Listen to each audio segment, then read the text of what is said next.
I'd like to begin the story of the relationship of my family and myself to anti-Semitism and the Holocaust by a striking event that occurred to me 15 years ago.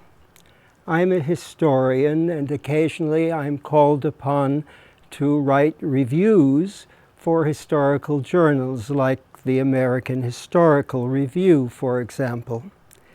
So I was sitting proctoring an examination where I taught for many years at Hebrew Union College and reading a book that I was supposed to review. It was by a scholar at Vanderbilt University and was entitled The Butcher's Tale.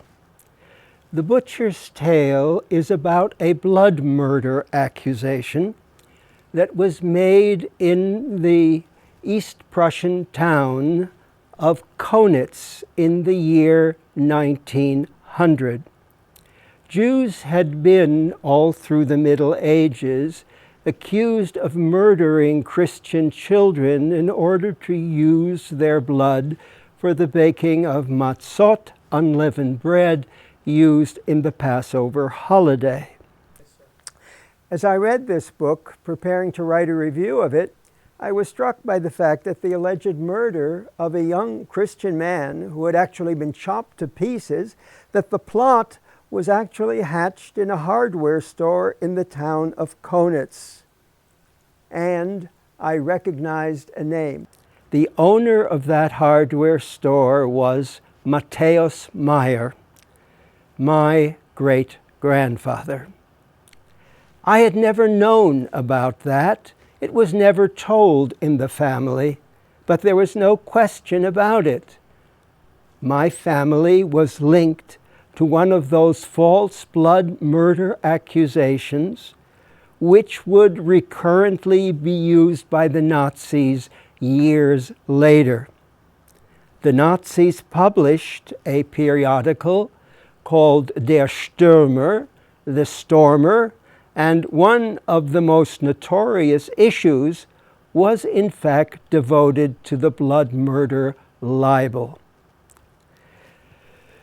My family about that time left Konitz and moved to Berlin, the capital of Germany.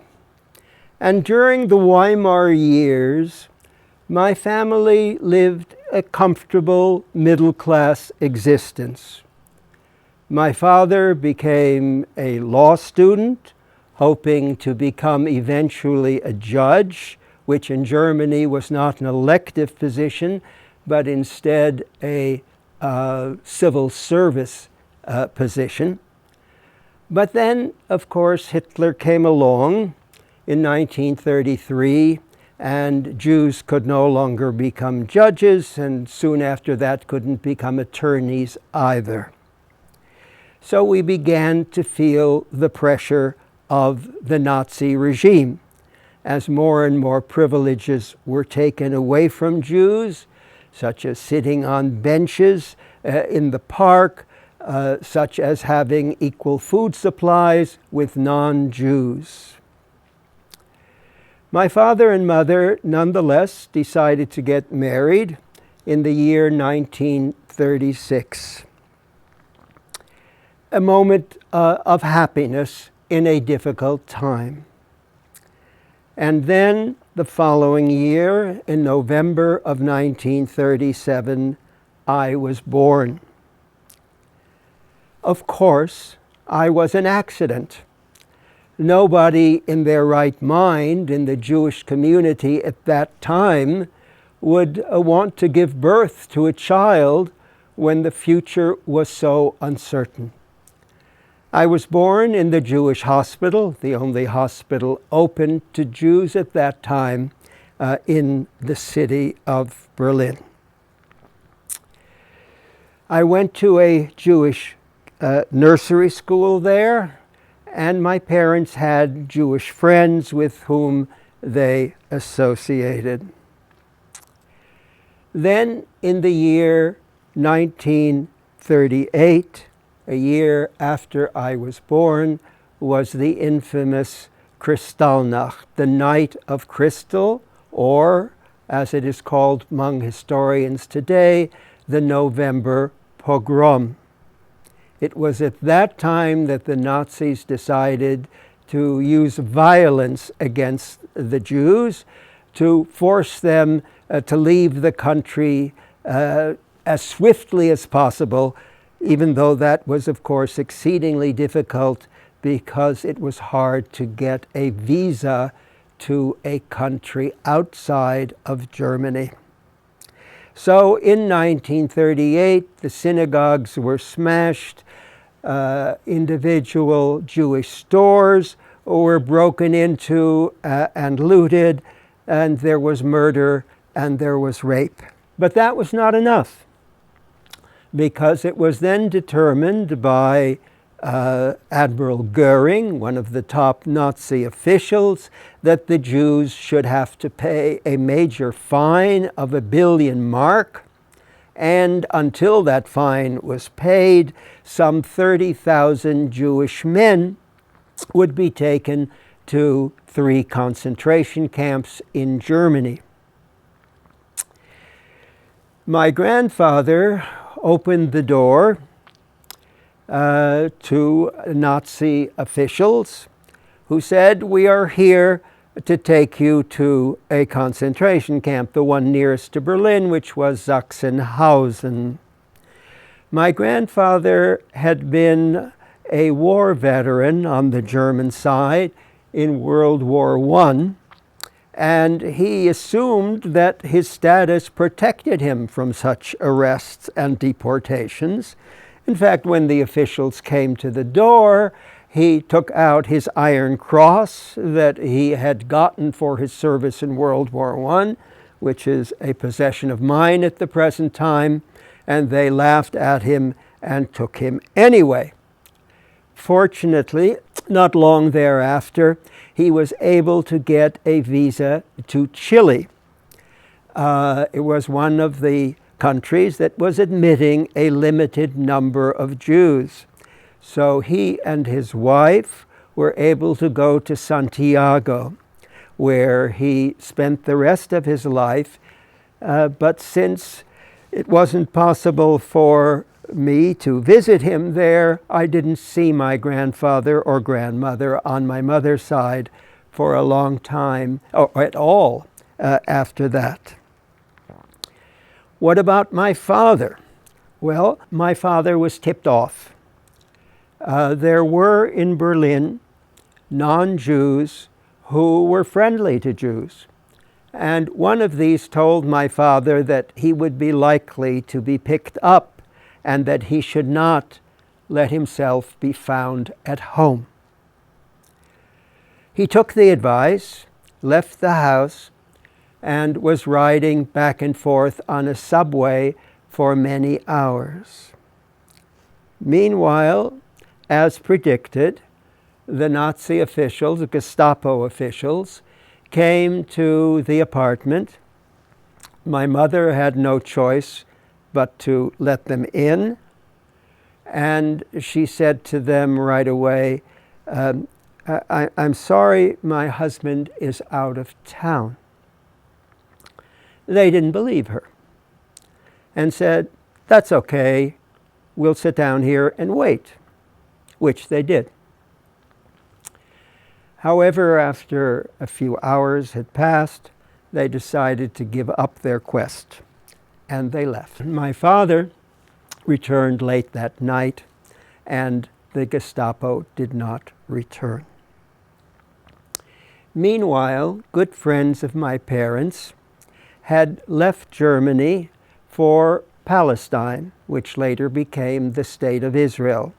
And there was an active correspondence between my parents and these friends of theirs in the town of Haifa, in what is today Israel.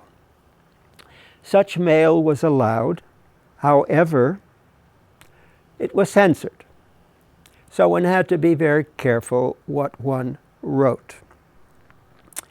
My mother, however, being a daring soul, decided on a way to communicate what had in fact happened. she took a piece of letter paper, wrote on it a totally innocuous message, which would easily pass the censors, and then, with most limited artistic ability, created a border around the outside of the letter. And within that border, she wrote in German but in Hebrew letters, "Karl ist gesucht, aber nicht gefunden," which means Karl, my father's name at that time, was searched for but not found. And that letter actually made it to Haifa. Well, the situation, of course, in the following years, 39, 40, 41, a time when Jews fled Germany just as quickly as they could after Kristallnacht, Jews were only allowed at that time to go shopping during certain hours. During such hours, it was usually 1 hour of the day, there were no groceries or delicacies generally on the shelves. Let me say also in introduction to this story that by the year 1939, and maybe even a little earlier, every Jewish male had to add the name Israel to his name, and every Jewish woman or girl had to add the name Sarah. So it happened on one occasion that my daring mother decided to go to a bakery shop during hours when Jews were prohibited from going shopping. I was along. I was, I guess, about 3 at that time. And the salesgirl very nicely saw me standing there with my mother, whom of course she assumed was not Jewish, and said to me in German, "Little one, would you like a cookie?" And of course I said yes. And then she continued the conversation, "And what's your name?" And I answered, "Michael Meyer bei der Polizei Israel genannt," which means Michael Meyer, known to the police by the name Israel. In other words, I blew the cover. The salesgirl could have denounced us. We would have been arrested and deported immediately for violating the law. But she, like the person that tipped off my father, was a decent individual, smiled, looked the other way, and took no action. That was the second of the fortunate circumstances that paved our way to the United States. The first being my father's not being deported to a camp, the second being the salesgirl. The third occurred when we finally had succeeded in getting a visa to the United States. That was a difficult process. The State Department at that time was reluctant to issue any more visas than they absolutely had to. They wanted to keep immigration to the United States down. It was still the last years of the Depression, and the argument could be made and was made that the more immigrants that come in, the less jobs there will be for the Native Americans. But my mother and father, after standing in line in many different bureaucratic offices and engaging in bribery with the shipping agent and I believe also with the American consul via, in the one case, an oriental rug that was given, in the other case, my rocking horse that I had at that time, they were able to get the visa But there was still something else that was lacking. Beginning in January of 1941, my father had, like many other Jewish men who remained in Germany, been called to do forced labor. He did this forced labor for a company that still exists today and has offices and, I think, plants in the United States called Siemens. He did electrical work for them. Once we had the visa to the United States, my father then had to get permission from his foreman at Siemens to the effect that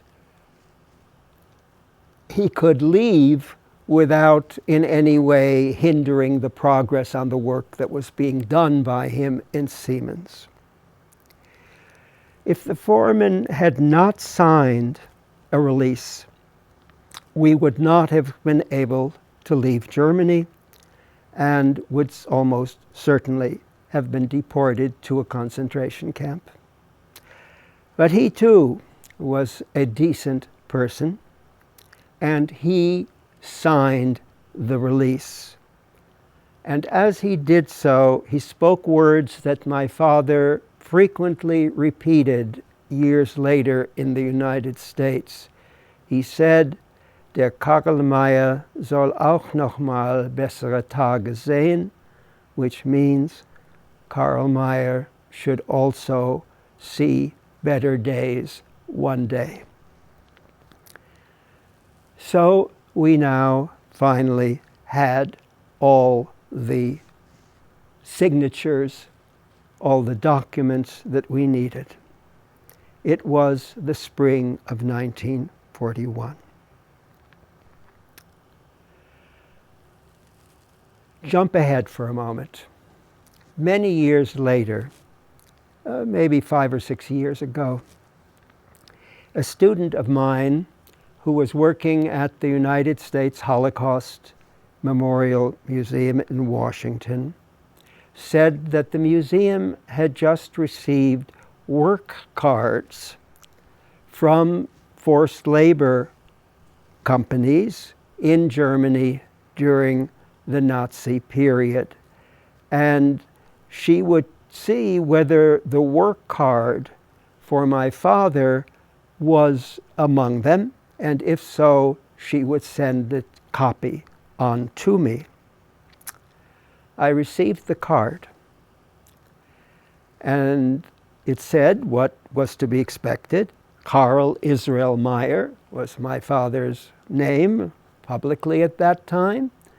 The date in January of 1941, when he began to do forced labor, and the address where we lived at that time.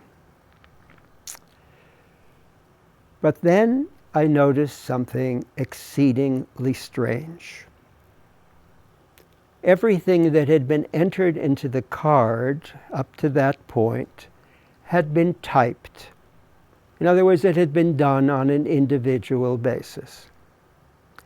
But there was a place on the card for date of ceasing to work for Siemens. And the date stamped there, the date indicated there was not typewritten, but stamped. And the date was February 1943. As a historian, I know what happened in February of 1943. That was the month of what became known as the factory action. It was in February of 1943 that all of the forced labor workers in Germany were en masse taken in cattle cars to concentration camp, a death camp. I believe it was Auschwitz. So this official, this foreman, who signed for my father, left blank the date of leaving service and thereby took a great risk for himself. And the assumption was that my father was still working there until the factory action in 1943 and was deported along with all the others. So it was that deed of some courage by this man was the next fortunate instance. Another was soon to follow. We were supposed to leave Germany in May of 1941 by train to Paris, at that time, of course, already occupied by the Germans, and from there on to Barcelona, where a ship would take us to the United States. But at the last minute, because it was a holiday, the holiday of Whitsuntide, which comes in the spring, it's a Christian holiday, the planes were rather empty, and we were able to manage airplane tickets for the four of us. My father, my mother, my father's mother, my grandmother, and myself. We flew from Berlin to Stuttgart, and from Stuttgart on to Barcelona.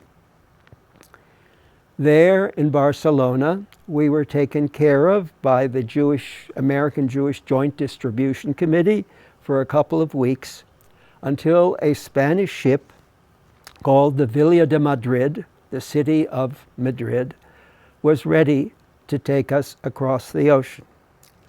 This ship was scarcely a passenger liner. It was a freighter that had gone back and forth between Barcelona and the Canary Islands, bringing bananas from the Canary Islands to the mainland and some kind of merchandise to the Canary Islands.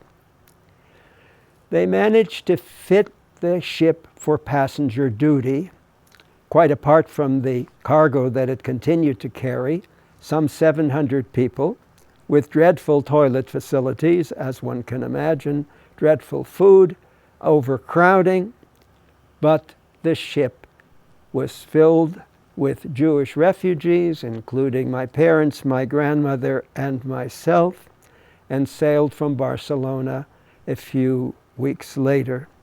It was a rather long trip across the ocean. This was, as I said, not a speedy passenger ship.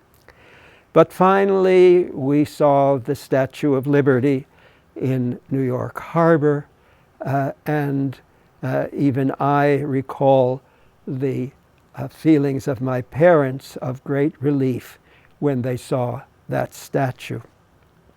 The boat pulled into the Brooklyn Harbor, the Brooklyn docks, and for a few weeks, my parents worked in New York in order to gather enough money to be able to go to Los Angeles, where my grandmother's sister lived with her daughter and her son-in-law. Her son-in-law was a physician who had left Germany already earlier and had been able to set himself up very wisely in Beverly Hills.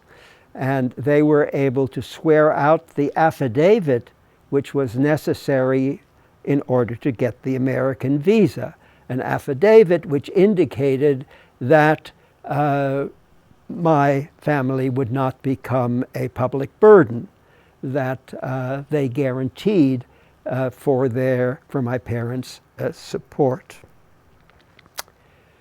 Once we got to Los Angeles,